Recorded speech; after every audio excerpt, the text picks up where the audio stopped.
네, 강의하도록 하겠습니다. 이번 강의 시간에는 불교 심리학 입문 처음 페이지가 교재를 가지고 공부하겠습니다. 첫 페이지 초편에 보겠습니다. 맨 처음에 먼저 함께 화면을 함께 보도록 하겠습니다. 이번에 할 공부는 인간 관계의 정보 처리, 부족한 정보는 넘겨짚지 맙시다 하는 메라비언의 법칙에 대해서 알아보겠습니다. 자, 무슨 말인가 하면은 우리가 사람들이 이게 옛날 이런 거 경험했을 겁니다. 줄을 이렇게 다 세워놓고 앞에 사람이 뒤에 사람 뒤에 손에 얘기를 합니다. 그럼 맨 마지막에 가면 맨 끝에 하고 맨 하고 전혀 다른 말이 나오거든요.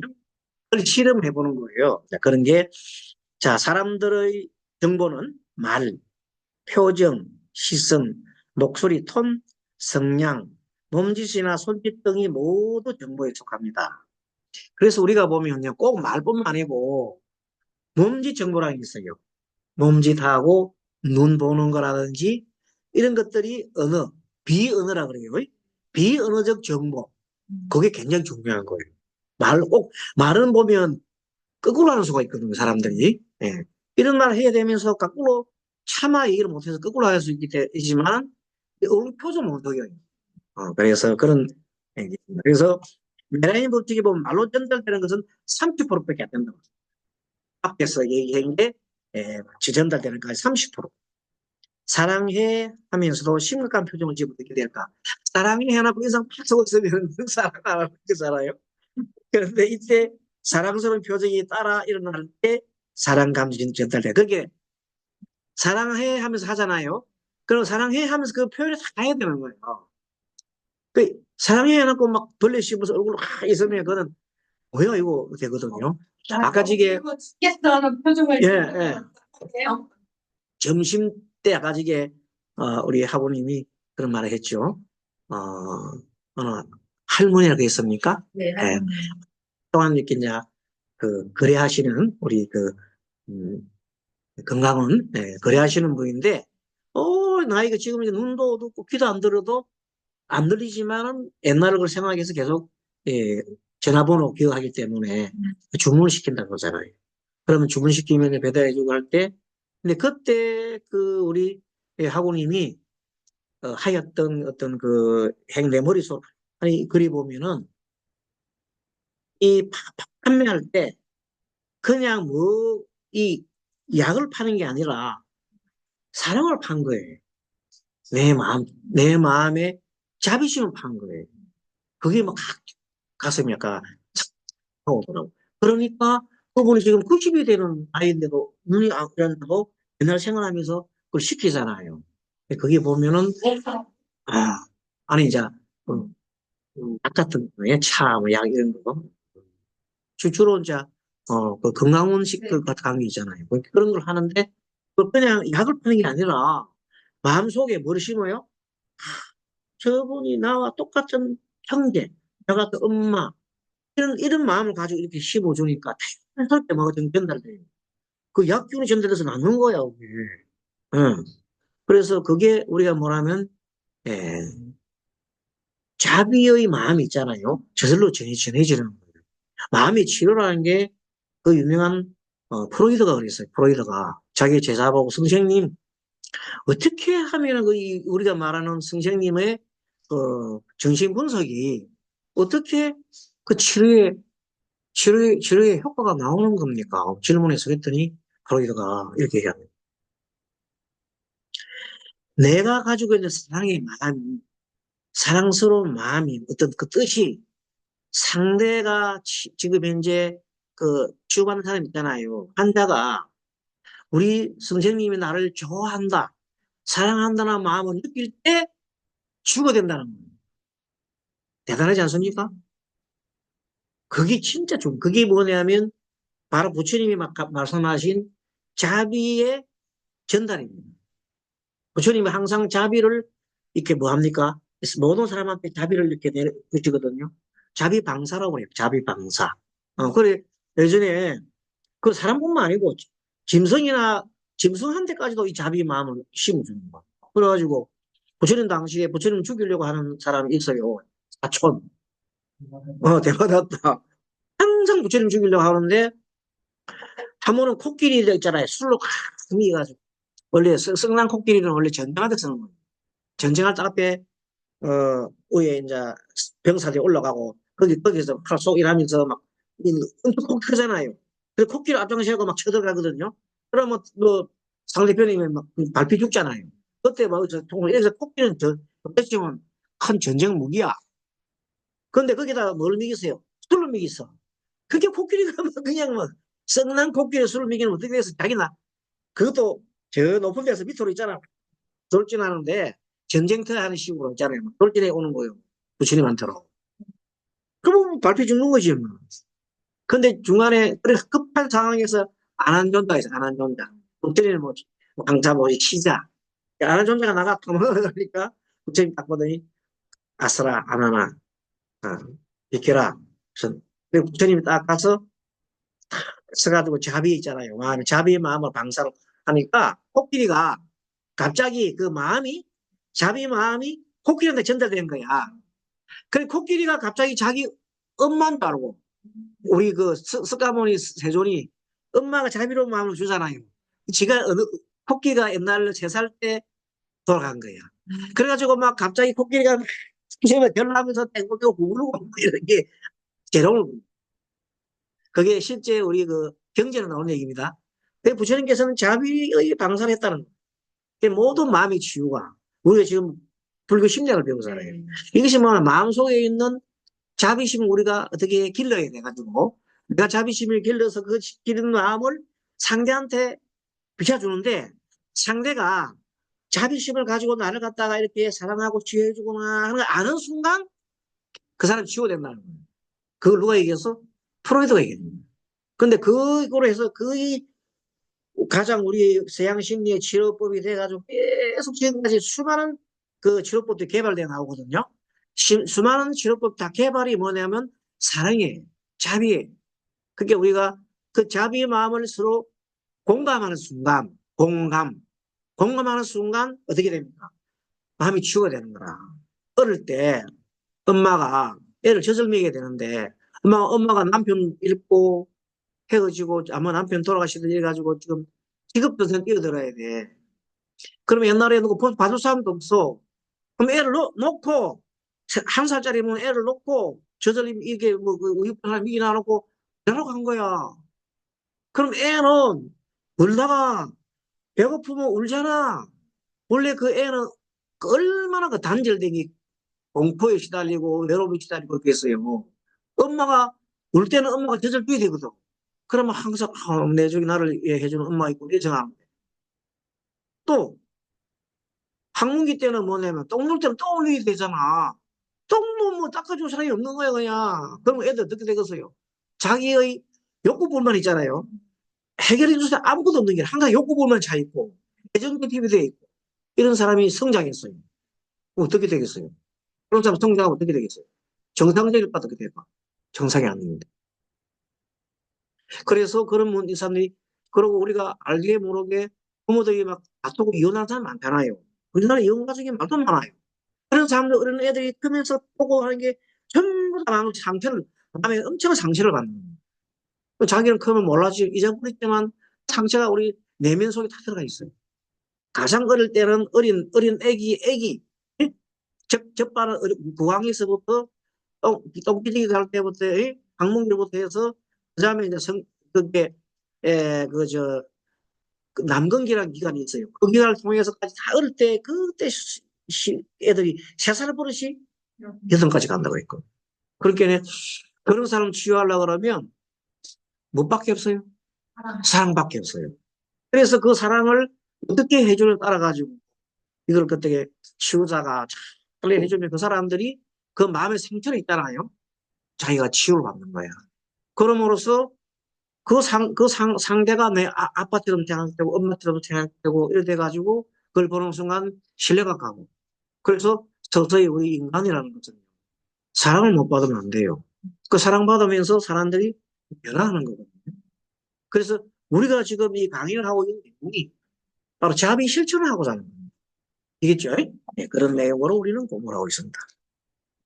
자, 그리고 사랑해 하면서 심각한 표정을 지으면 어떻게 될까? 이때는 사랑의 표정이 안 일어난단 말이야. 진짜 사랑할 때 사랑의 감정을 전달해야 된다. 문자나 SNS로 보낼 때도 문자만 보내는 게 아니라 여보세요 막 이런 거 있잖아요. 막 이런 거 하면서 막 사랑해 하는 게 있잖아요. 그게 보이지 않는 표현이에요. 그럼 어떤 지 보면 굉장히 기분 좋잖아요. 그래서 참 재밌다 이렇게 생각하고 흐뭇한 감정을 느끼죠. 그렇습니다. 이때 저기 이모티콘 등 비언어적만 보완해서 참 좋은 겁니다. 그러므로 문자나 SNS 부족만을 정보로만을 보고 이 사람이 내게 시비를 걸고 있다거나 이 사람 화가 났다가 능글짓던 오해가 생길 수 있습니다. 잘못하면 글을 잘못 써놔놓으면 이거 뭐야? 내보고 뭐 이렇게 칭찬하는 거야? 이렇게 하는데 거기에 그런 데다가 이모티콘 있잖아요.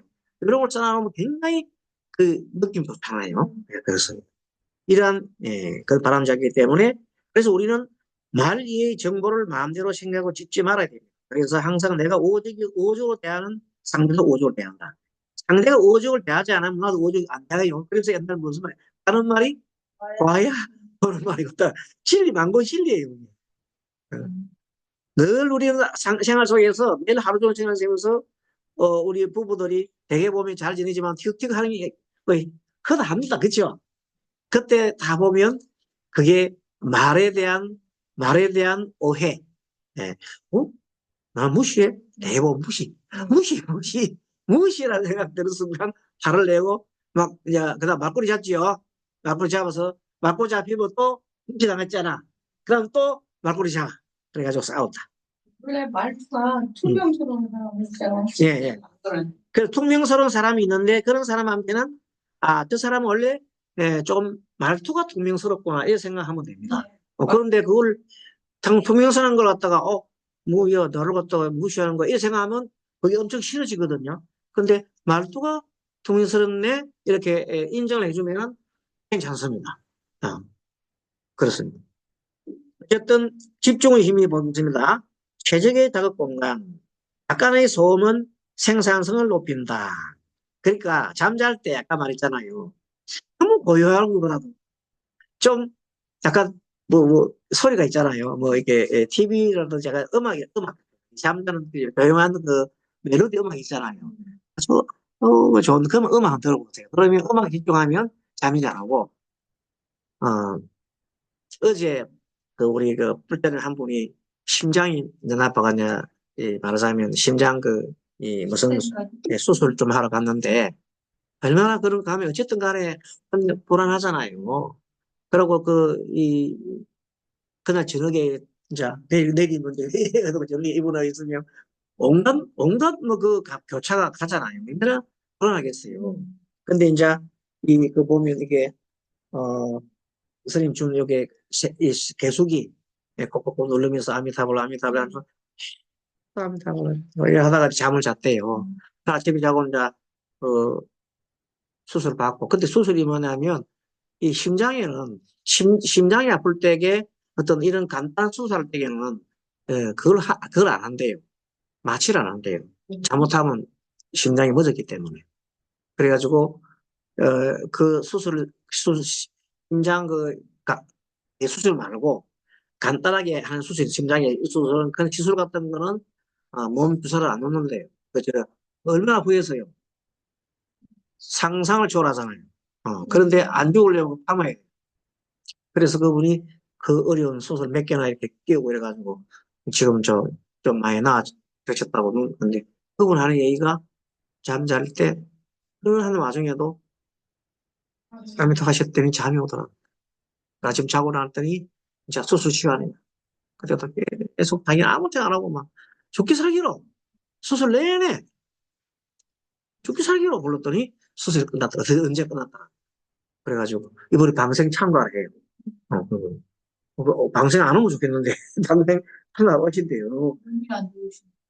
아니 그래도 이제 퇴원했으니까 이제 어떡하면 가시는데 어휴 근데 참 감사하지 저는 좀 걱정도 하고 뭐 부인 따라온다 그러니까 그런 게 예, 있습니다. 모든 게 정신적인 어떤 힘이 있는 거예요.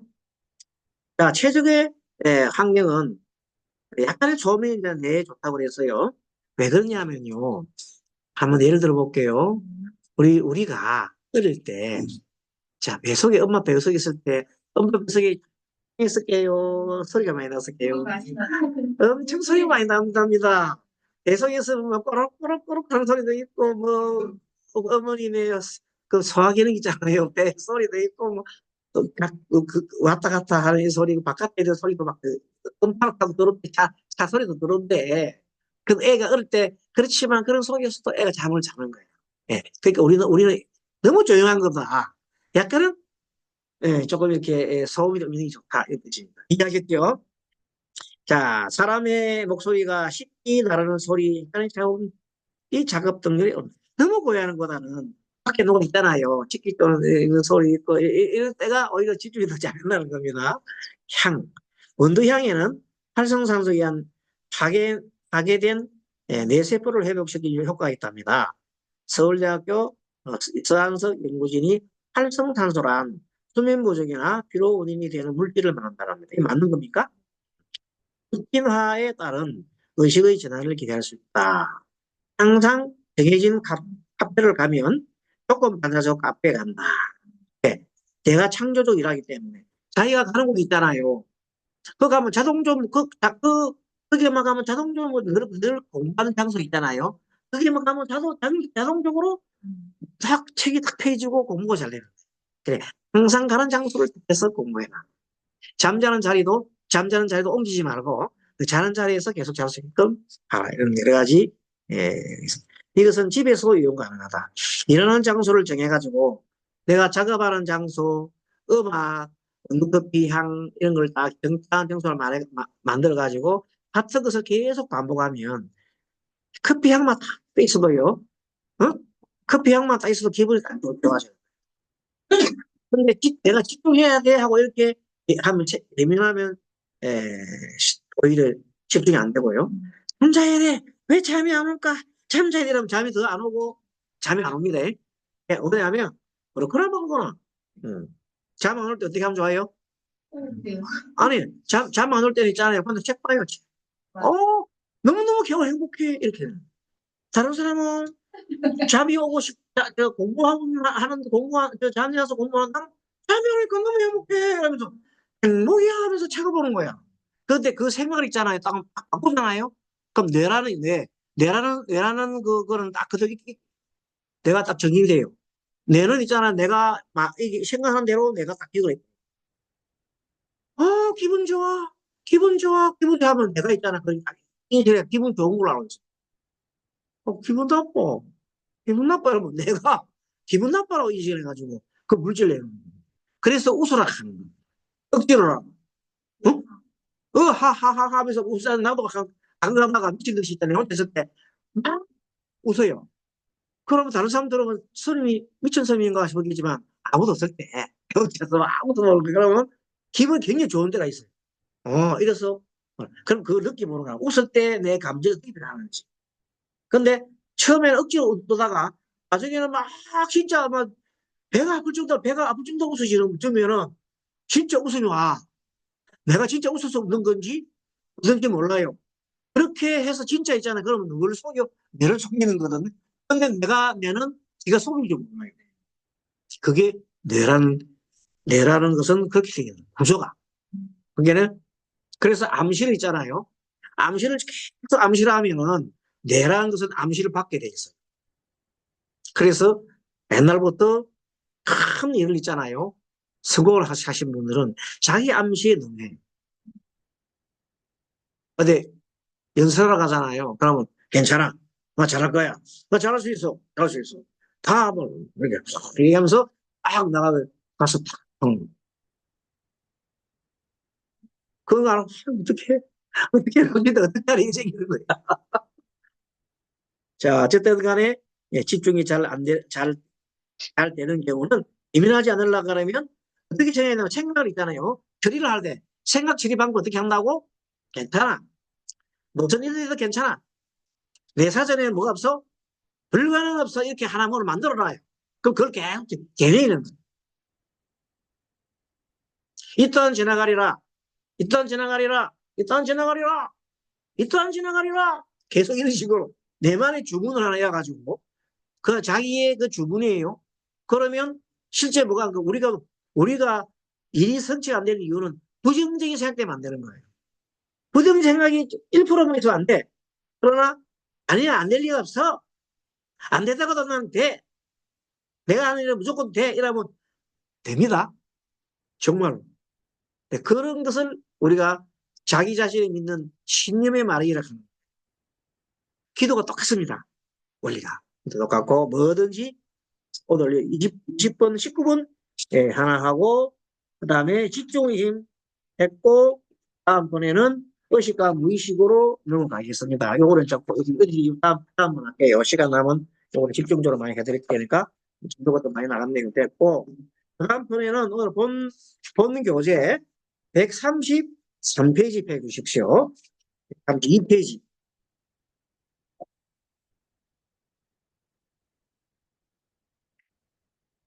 네. 132페이지 보면 제목이 이렇게 되어 있습니다. 그리자의 초상이 되어 있죠.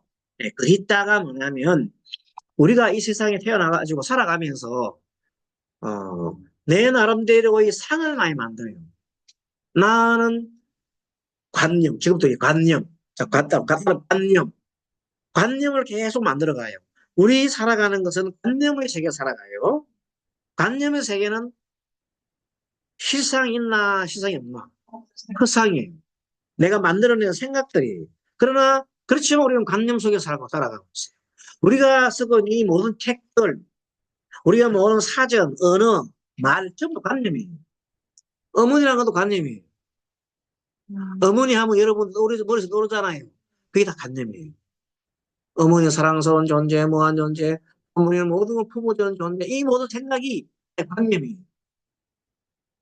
근데 그 관념인데 그 관념 중에서도 내가 갖고 있는 관념 중에서도 좀, 내한테 도움이 안 되는 부정적인 관념들이 있어요. 그 관념들과 또 긍정적인 좋은 관념이 있거든요. 그 관념 구분할 줄 알아야 돼요.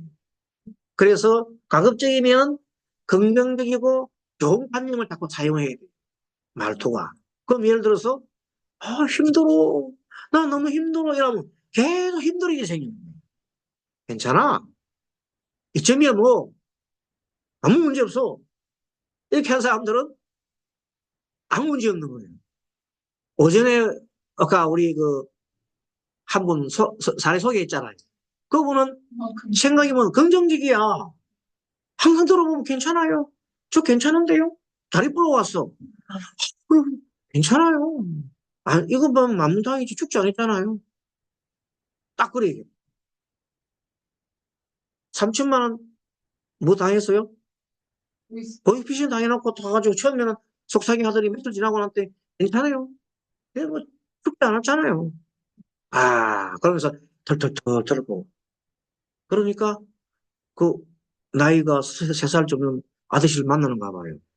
3살 적은 아저씨는 계속해서 항상 부정적인 사람인데 그 앞에는 뭐 개뿔도 없어 보이는 사람이 막 항상 건강이 너무 좋은 거예요. 궁합이 맞는 거예요. 원래 보면 반대로 만나는 거예요. 조금 달라야 뭐 다른 맛이 사는 거예요. 똑같아지면 못 산단 말이에요. 약간 달라야 돼. 그러니까 너무 다르다고 막 그냥 소리 지를 필요 없어요. 하는 것이 좋은 거야. 그러니까 뭐든지 쫙 해가지고 좋게 해석하고. 그래, 꿈보다 해몽이 중요하다고 했어. 아무리 이상한 꿈 꿔도, 그렇게, 어떤, 그러니까, 이제, 좋은 그 지혜가 있는 분한테 가져가면, 아무리 나쁜 꿈도 좋게 해석을 해줘. 그러면 진짜 좋아져. 근데 친구들한테 가져가면, 야, 그 꿈이 이상하다, 야. 그게 뭐, 그럼 지도가 뭐 그런가 봐. 그럼 그런 일 당해. 꿈대로 돼. 아, 왜 이빨 빠지면 안 좋다고 하잖아. 근데 그것도 아니야. 그래서 제가 누가 그런 꿈 꿨다고 그래. 응. 너 고민거리는 거. 나는 말이야. 야, 고민거리, 네 갖고 있는 고민거리 작다 해결되겠네? 이렇게 하고. 아, 그래, 그거 좋아. 그런 순간 뭐냐, 그 내가, 아까 우리 내 있잖아. 내는 뭐냐면, 시키는 대로 듣는 사람이고, 내가 딱, 아무 문제 없구나 하고 다 인정하는 거예요. 근데 그 말을 되풀이 하면은 매너 인식하거든요. 그래서 무슨 긍정적인 말을 계속 할 필요가 있다. 아침에 출근하면서 거울 보잖아요. 그걸 보면서 딱 당당하게 딱 서가지고 딱 웃으면서 김혜진이 너 괜찮아 나야 괜찮아야 계속해서 혜진아 너 최고야 최고 예쁘다 최고야 이런 식으로 자기 자신을 막 해주잖아요. 그럼 진짜 그래 되는 거예요. 나는 왜 이래 나는 왜 이래 이렇게 하면 왜 이래 되는 거예요. 딱 그렇게 당당하게 그런 식으로 그렇게 그 아이들한테도 그런 걸 알려주죠. 아이들도 너 당당하게 살아라. 그런 법을 이런 걸 해줘야 되거든요. 뭐 그냥 최고 좋은 게 그런 걸로 습관을 길러주는 거예요. 예. 그래서 우리는 에, 공고하게 실제로 존재하며 독립적으로 자리 잡았다고 믿는 나는 만들어진 것이다. 만들어진다 그랬죠? 만들어진 게 뭐예요? 나의 초상. 만들어진 초상이다. 다 거짓 가라 그랬죠? 만들어진 초상이다. 누군가 불교에서 누군가가 존재한다. 그렇지 않으면 경험하는 자가 없다 하는 것이기 때문이라. 다만 존재는 우리가 생각하는 방식을 그래서요. 그래서 나는 존재한다, 고로 나는 존재한다, 나는 존재한다, 고로 존재한다. 나는 생각한다, 고로 존재한다. 이렇게 하면 나는 존재한다, 고로 존재한다. 어쨌든 간에 불교 심리학도 이 말에 반대하지 않는다. 어, 내가 존재하기 때문에 모든 것이 존재한다 이런 것이에요. 나는 누구인가? 항상 우리는 끊임없이 나는 누구인가? 라고 얘기했지만 예, 나는 어디에 있는가? 나의 의식은 어디에 있는가? 나의 몸과 마음은 마음으로 되어 있는가? 그러나 신체 일부가 없어도 스스로 자신을 인식합니다. 나는 왜 마음일까? 나의 정서, 생각, 기억, 관념 같은 것인가? 나는 내 영혼이다? 라고 대답할 수 있지만 그 영혼이 무엇이며 어디 있는가라고 질문이 계속 들어오게 된다. 몸과 마음은 상호 어전적이지만 그렇다고 둘이 동일한 것은 아니다. 몸과 마음은 같은 건 아닙니다. 따로따로 있어요. 그러나 몸과 마음은 불가분의 관계입니다. 그러면 나는 누구냐? 선생님, 나는 누구 자꾸 얘기했지요? 그 부처님 말씀을 나는 누구냐 할 때 어리다 그랬어요. 우리 나랑을 해보려 하면 몸과 마음이더라. 어, 오는 뭐 5가지 무득인데 색, 수상행식. 네, 다 까먹었지요? 색은 몸뚱아리, 수상행식은 마음의 종류. 수는 느낌도 마음에 하나예요. 상은 생각 이렇게 해요, 생각. 그 다음에 행은 의지. 그러니까 의지도 뭐라고 마음의 종류. 그 다음에 식은 여러 가지 아르마리, 판단하는 거. 다 마음의 작용이에요. 자, 마음의 종류가 뭐 있어요? 오케이. 느낌, 생각, 의지작용, 판단. 여기 다 마음이에요. 이 마음 작용은 이게 뭐냐면 나를 구성하는 하나예요. 이 구성한 하나가 몸과 같이 되요. 내 몸에는 이런 것이 무수많은 세포가 있잖아요. 그런 몸 조직이 있잖아요. 그 중에 크게 대표적으로 외부의 정보를 받아들이는 것은 뭐야? 6가지 감각기관. 안, 이, 비설, 신의. 안, 이, 비, 설, 신의. 이 6가지 감각적으로 외부의 정보를 받아들인다. 뭐가? 내 몸뚱아리가. 몸뚱아리가 외부 정보를 받아들이면서 마음으로 그걸 갖다가 느끼고 수상해지하는 거야. 느끼고 뭐해? 생각하고 의지작용을 내고 판단하고. 그걸 그렇게 하는 전체가 뭐라고? 나라고. 내가 별게 아니더라. 나는 그렇게 돼 있게. 누구나 그렇게 돼 있어. 그러나 누구나 그렇게 돼 있지만 그 속에서 성격 특징이 다르는 것은 그 사람이 전생에 우리는 다 윤회라기 때문에 전생에 겪어왔던 여러 가지 흡치기 유전인자로 싹 내려가 나 들어가 있는 거야. 어디 속에? 내 마음 속에 들어가 있는 거야. 그놈이 작용을 하는 거야. 그래서 성격이 나는 이렇게 작용하고 이렇게 작용하고 태어날 때부터 성격이 다 같지가 않아. 그러면서 자라면서 환경이 있잖아요. 환경 자라면서 어머니를 누굴 만난다 아버지 엄마가 뭐 아주 괜찮느냐, 이혼을 하고 있었느냐, 이런 거 따라가지고 그 애가 자라면서 엄청나게 의식이 성장할 거야, 인가. 그래서 그 의식 성장이 하면 우리 사람과 몸은 계속 변화를 해. 고정적이 있는 게 아니고, 어? 나 김혜진이는 가만히 안 있어요. 계속 의식이 성장을 해. 네. 그런 속에서 우리 살아가는 거야. 그러니까 나라고 하면 딱 기재해서 나는 누구다 이렇게 말할 수가 없어. 관념적으로 나는 누구누구의 엄마고 누구누구 아내고 누구누구 딸이고 누구누구 손녀고 뭐 이런 식으로 자기를 누구 대비를 해서 얘기할 뿐 상대에 따라서 나는 계속 변하는 거야. 그래 안 그래? 그러니까 나는 실체가 뭐냐 이거. 그 나의 실체는 나의 정체성이 뭐냐, 자의 정체성. 그래 보통 뭐 나의 정체성이 뭐냐를 정체성. 내가 누구냐? 나는 어떤 감정 가지고 있고, 나는 어떻게 생활하고 있고, 나의 인생관은 뭐고, 이런 정체성이 있거든요. 그 정체성을 스스로가, 자기 스스로가 하나 정하면 좋겠어요. 나는, 막, 비밀절이지만, 이렇게, 살아가겠다는. 그리고 나는 이런 사람. 그 정체성을 갖다가 가급적이면은 또 긍정적으로, 밝고, 내 혼자만 뭐, 이렇게 그냥 하는 게 아니라 가족과 더불어서, 아니면 자기가 더불어 사는 존재. 그런 존재로 나를 이왕 자초상을 만들려면 좋겠다 초상을 만들자는 거야. 예, 가할지라도 그렇게만 해주면 좋겠다. 자, 마음은 대상을 인식하지만 인식과 대상이 동일한 것은 아니다. 그렇죠? 인식과 대상은 같지는 않아요. 자아는 철저하게 상대적으로 맞죠? 자아라는 것은 상대적으로 만들어지는 겁니다. 이는 따라 수많은 요소에 만들어집니다. 내가 상대가 누가 만나서 선생님과 여러분을 만나면 바로 학생과 대사가 되어버린다. 그렇잖아. 그럼 여러분이 이 자리에 앉아 있으면 여러분이 선생이 되고 또 바뀌는 거예요. 항상 위치는 바뀌게 되고 상대는 바뀌는 거예요. 뭐 따라서 인연 따라서.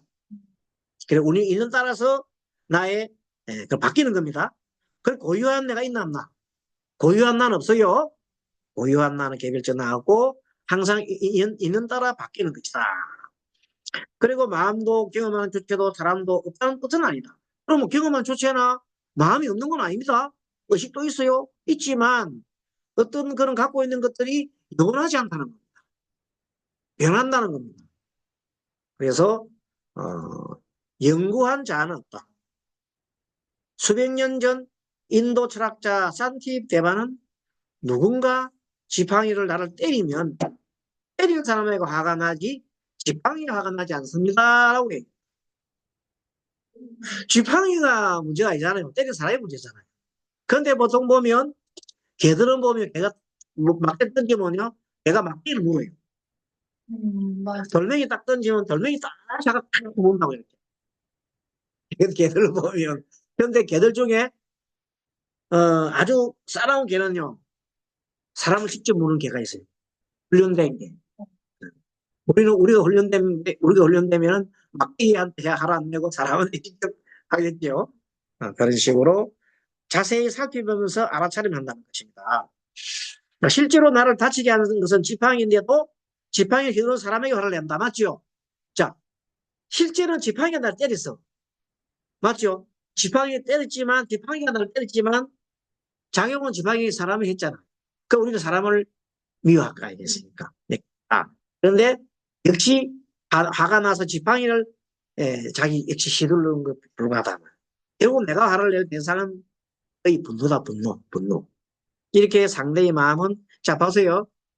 어떤 사람이 계속 우크라이나의 소련의 그 푸틴을 욕을 하고 이스라엘의 그 내국 무슨 수상 있잖아요. 그 사람을 욕을 하는 사람이 계서요. 그러면서 막 계속 분통을 터뜨리고 막 그러고 있어요. 그 내가 있거든. 만약에 당신이 푸틴을 하면 어떻겠어? 푸틴 입장에서는 자기가 옳잖아. 그리고 푸틴을 따르는 많은 그 소련 사람도 비오는 거야. 그래 안 그래요? 그렇죠? 이스라엘도 마찬가지. 이스라엘 백성들은 그 뉴타운인가 그 사람은 뭐 신처럼 모시잖아. 근데 반대쪽에서는 그는 완전 원수잖아. 그래서 그게 뭐냐. 사람 자체가 나쁜 게 아니라 사람이 하는 행위가 나쁜 거예요. 사람을 미워하지 말고 그 행위 자체를 미워해요. 행위. 예, 행위. 근데 우리 보통 뭐 사람 자체를 미워합니다. 그러면 답이 없어. 그 사람 죽여 끝이 나잖아. 근데 행위를, 행위가 문제인 것 때문에 행위를 바꿀 수 있도록 의식을 변화시키면 되잖아. 그래, 안 그래? 그래서 부처님께서는 99명의 사람을 죽인 앙굴이 남아라는 사람을 미워한 것이 아니라 부처님께서 그걸 계좌로 받아들였어요. 왜? 이 사람의 행위는 뭐가 나빠요? 사람을 죽인 행위는 나쁘고 지탄받아야 하지만 사람 자체는 아니다. 그래서 그 사람을 다시 재교육시켜가지고 그 사람을 성자로 만들어서요. 성자 아란을 만들었단 말이에요. 네, 이런 걸 볼 때 우리가 같은 우리 지금 보면 뭐 많은 사람이 있죠. 그런데 그런 역할을 누가 부처님하는데 나를 싶지만은 그 당시에는 부처님 같은 분 계시잖아요. 지금은 부처님 같은 사람이 안 계시잖아. 어떻게 해야 돼? 그래서 지금 이런 경우는 우리 국민 한 사람 한 사람 의식 수준이 있잖아요. 높아지게 할 수밖에 없어요. 그래서 교육이 필요하고 항상 이렇게 수준이 높아가게 되면 자동적으로 이제 엉터리 대통령들은 우리 안 찍어. 앞으로는. 지금 모를 때는 어디 수준 낮을 때는 있잖아요. 막 나가지고 막 그래 쇼하면 그 쇼하는 걸 다 찍어주는 거예요. 뭣도 모르고. 근데 수준 높아가면 진정으로 아까 말한 사람 누가 우리 정말로 국민을 위한 사람이냐 알이 되겠죠. 그럼 그런 사람을 자동적으로 이제 그래서 앞으로 한 50년만 더 지나면 이제 그 정치인의 이런 사람들이 이제는 명명백백 갈리지고 지금처럼 국회의원 우리나라 지금 국회의원들이 엄청난 그 뭡니까 뭐 수백 가지의 무슨 이 혜택 받는 것을 제가 왜 국민들이 허용을 안 해. 계속 이제 줄여가지고 나중에는 일반 그냥 개인이나 일반 사람이 거의 비슷한 수준까지 갈 수 있게끔 될 겁니다. 그렇게 간다. 왜? 갈수록 우리나라 사람은 돈이 모자라 이제는. 그래서 그런 거 국회 다 줄 돈이 없어. 국민이 이제 원하지 않아. 그리고 그 사람이 제가 이제는 명명백계해서 이제 숨어서 뒷구석으로 뭐 공천 주고 뭐 이렇게 못해 이제는. 안전하게 명백하게 돼. 그래서 그런 세상을 뭐라고 그래요? 투명한 세상이에요. 앞으로는 투명한 세상이 옵니다. 그런 세상을 뭐라면 동그란 원이라고 정원 세계 이 정원 시대가 온다고 하잖아. 그런 얘기를 옛날 누가 그랬어요. 우리 저 타너 스님 그런 얘기 했잖아. 하나 그런 시대가 온다고. 서구 문화 특징은 자신만의 우주 중심에 자신을 놓으는 그 서구 문화 특징은 뭐냐면 내가 중심이야. 자, 내가 중심으로서 태양은 동에서 떠서 뒤로 지는 거야. 나는 중심에 있어. 그건 내가 중심이야. 그러니까 옆에 있는 모든 동물들이나 새들이나 이런 모든 것들은 나를 위해서 필요해. 존재하는 거야. 그런 사고방식은 자기중심적이지. 개인주의적인 거라. 그런 사람들이 자기만의 전부 다 세계를 갖고 있는 거야. 요즘 그럼 뭐요? 만인에 대한 만인 투쟁이 돼. 힘센 자가 약한 자를 이기고 계속해서 그 만인에 대한 투쟁이 되는 시대를 가지고 잡을 수밖에 없어. 그런 식의 뭐 서양식 사고방식이라는 거야. 근데 동양식 사고는 그게 아니라 항상 함께 있다. 함께. 항상 존재가 함께 있다는 이 사고방식이 부처님의 생각이고 동양적 사고예요. 그렇죠? 동양적 사고는 함께 있기 때문에 그래서 그걸 우리 잘 생각해야 됩니다. 개인주의적 관념은 자기중심적인 사고다. 그래서 서구에서는 각 개인이 열심히 노력하고 스스로에 대해 잘 알면 성공하고 행복해진다고 했습니다. 프로이트와 같은 여러 심리학자도 개인화라는 관념이 간혹 발생했어. 그래서 성격을 굉장히 탐구를 하는 걸 중시했습니다. 그래서 자신의 개인사를 자각하는 것이 정서적, 심리적 건강이고 그것을 자기 오히려 정체성이라고 하기까지 했습니다. 근데 동양적 정체성은 뭐냐면 나만의 나만의 나가 아니라 더불어 사는 나를 생각하는 정신, 동양적 경제성. 알겠죠? 동양적 사고는 함께 살아요. 함께. 음. 근데 서양적인 항상 나 혼자 중심으로. 그렇게 서양에는 개인주의가 발달할 수밖에 없죠. 자, 그래서 자아가 고유한 실체라고 믿으면 오감으로 받아들이는 모든 인식과 생각이 관념이 자기 있다는 믿음을 또 강화시킨다. 동양에서는 가족, 부족, 공동체, 집단의 정체성이 개인 자아보다 중요하게 여겨진다.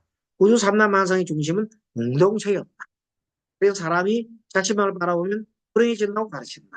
그래서 동양적 사고는 공동체 중심이고 서양 사고는 개인 중심이다. 근데 무엇이 다 옳다고 완전히 할 수는 없어요. 둘 다 어느 정도의 장점이 있기 때문에 그때에 따라서는 서양적 자기중심적 그런 것도 필요해요. 그때를 보면 필요합니다. 우리가 한 가지 경험을 선택으로 일반화해 버리기 쉽다. 그리고 여러 가지 경험을 거치면서 나는 이런 사람이라는 생각을 굳어버린다. 나는 이런 사람이야. 특히 마음이 벽이 드는 사람들은 자기 자신을 어떻게 생각해요? 비하한단 말이에요. 어떻게? 안 돼. 난 될 리 없어. 이것도 안 됐고, 저것도 안 됐고, 이것도 안 됐고, 저것도 안 되고, 내 주변에 있는 사람은 다 불행해져. 그럼 나는 홀로 돼 있어야 돼. 뭐 이런 식으로. 자기 나름대로 그런 생각이 자기가 만드는 생각이고 그것이 자신의 거짓 예, 자아입니다. 가면입니다. 자, 그걸 우리가 항상 알고는 그걸 벗겨내야 되는데 우리는 그래서 뭔가 가장 중요한 거는 내 혼자가 아니라는 거예요. 그걸 철저히 깨달았고 공동체 속에서 항상 우리는 연관되어서 살아가기 때문에 내 혼자만으로 빠지면 나는 어떻게 되냐면 고립이 되고 외톨이 되고 외롭게 되고 고독하게 되고 결론적으로 우울하게 돼요. 하지만 공동체 속에 있다 그러면 절대 우울해질 수 없어요. 함께 있기 때문에. 어? 나는 우리 아들하고 나는 공동체야. 우리 부모 공동체 정하면 좋잖아요. 근데 내 혼자요. 저놈들도 뭐, 정의성은 다 떠날 거고, 이런 생각하면서 혼자 생각하면 막 살기가 싫어, 그냥. 그래서, 그 홀로 있는 노인들이 고독사가 많은 거예요. 응? 홀로, 서로 같이. 뭐야. 자, 자신의 역할이 나를 잘 규정하는 길을 어떤 정서적인 나를 남에게 좌보게 할지 판단한다. 사람들은 상대가 누구인지에 별로 관심이 없고 오로지 무슨 일 하는지에 관심 본다. 그렇죠? 예. 그 사람이 뭐 하는지, 예. 누군지가 아니라 뭐 하는 일로 뭐 하는지를 많이. 자, 나의 수많은 역할에 대해서 보겠습니다. 연기에 비유하면 다양한 나가 있다. 나는 연극 무대에서는 주인공인데 엄청난 역할을 많이 해요. 그게 종류가 많단 말이에요. 어떨 때는 아버지 역할, 아들 역할, 선생 역할, 시민의 역할, 소비자 역할, 남편 역할, 배우자, 좋은 배우, 나쁜 배우 등 역할을 하면서 스스로 자신이 연기가 하고 있다고 생각하지는 못하지만은 사실은 그렇게 하고 있어요. 이때 자신의 역할이 어떤 것이라고 믿는 생각이 바로 대본. 우리는 어떤 상황이나 불편한 정서에도 무의식적으로 연기를 하도록 합니다. 자, 어떻게 봅니까? 아이들 입장에서 이렇게 합니다. 우리 엄마는 정말로 자기들이 바라는 엄마 상이 있잖아요. 자기들 엄마를 바라보는 상 속으로 아이들은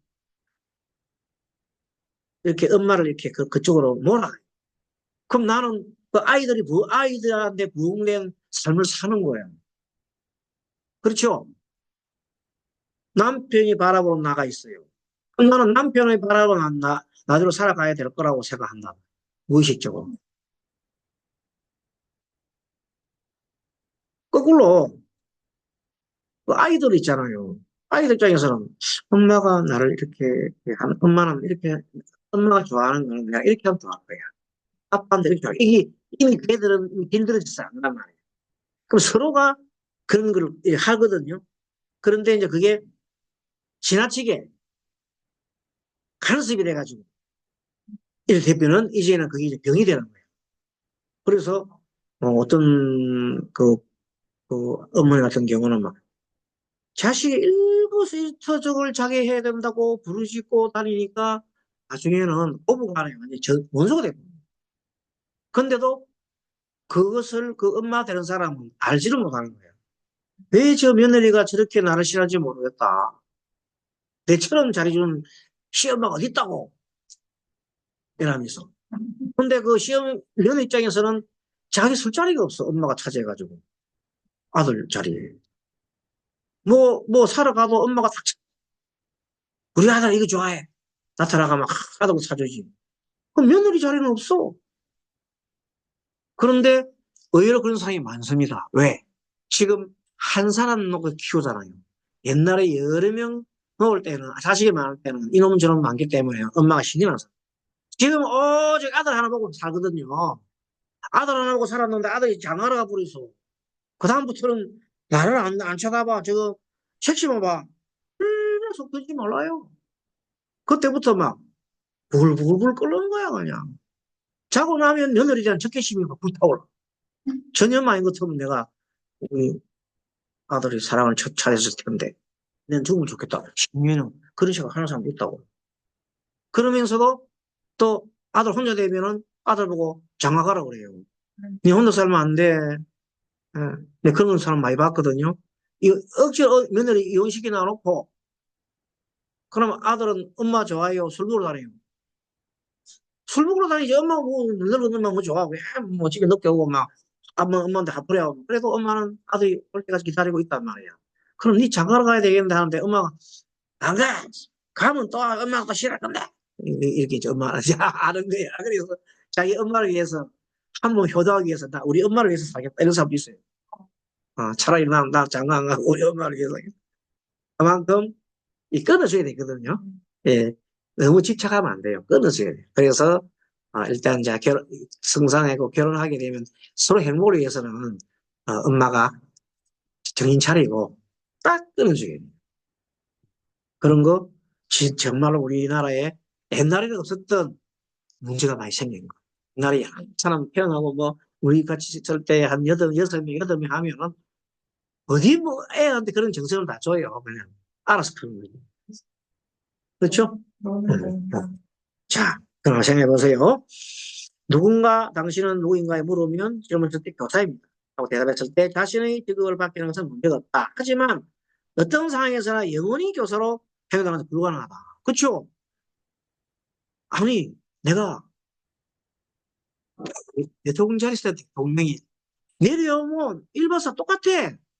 근데도 대통령이라고 자기 생각하면 나는 대통령이야. 그래서 불행합니다. 그래서 항상 그럼 어떤 거냐면 내가 대통령이 있을 당시에 내가 내려올 걸 생각하고 있을 때 훌륭한 사람. 그러니까 그럼 어떻게 해야 돼? 국민 손가락질을 받으면 되나? 안 맞는 짓을 해야 된다고. 그건 영원히 거기 있을 거로 생각하면 바보잖아. 그게 현자는 항상 보면 자기의 이 위치를 있잖아요. 이미 미리 알고 처신을 하는 것이 현자다. 그런 사람을 우리가 국민을 원한다. 이거예요. 조금 더 하겠습니다. 그래, 누군가 당신은 누구인가요? 무엇을 교사님이 됐고, 중요한 것은 상황에 맞게 적절히 행동하는 것이 아니라, 교사가 진짜 나라고 생각하고, 언제나 어디서나 교사처럼 행동하면 안 됩니다. 그래서 간혹 가다가요, 제가 고백을 하나 했는데, 선생님을 대해 보면, 늘 이렇게 뭐 법문하고, 이렇게 가르칠 입장이잖아요. 그 다른 사람을 자꾸 가르치려고 생각이 있는 거예요. 어느 날 딱 내가 그걸 느끼고 난 다음에, 참, 이게 바로 나의 넌센스구나. 그런데 그다음부터 어떻게 생각하냐면 우리 그 학생들 속에서 배우려고 노력하는 거예요. 해봤더니 얼마나 배울 게 많아요. 진짜 뭐 모든 게 다 배울 거예요. 그래서 내가 느낀 게 뭔가 하면 사람이 세 사람 길을 걸어가잖아요. 세 사람이 길을 걸어가면 그 중에 한 사람은 반드시 두 사람의 스승이라고 했어요. 왜? 어떤 분야에서는 많이 아는 거예요. 어떤 분야에서는. 그래서 집안에 자 집에 서열이 더 되죠. 아들 둘이 아빠 있잖아요. 그럼 그 중에서 엄마가 어떨 때는 그 사람들의 스승일 수도 있고, 어떨 때는 아빠가 스승일 수도 있고, 어떨 때는 큰아들일 수도 있고, 작은 아들수록 있는 거예요. 그렇게 서로가 이렇게 해볼 때, 그거를 참 좋은 거예요. 그 무조건 막 그 엄마가 니 일 해야 돼. 아빠가 막 무조건 옛날, 뭐 이상한 아빠 있잖아요. 막, 혼을 치면서 뭐 내 말 들어야 돼.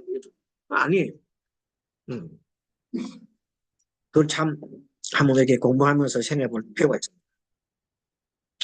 우리는 180페이지, 굳건한 의견이나 자기 자신을 신념을 지니려고 애를 쓰는 경우가 많은데, 사실요, 신념이라고 있잖아요.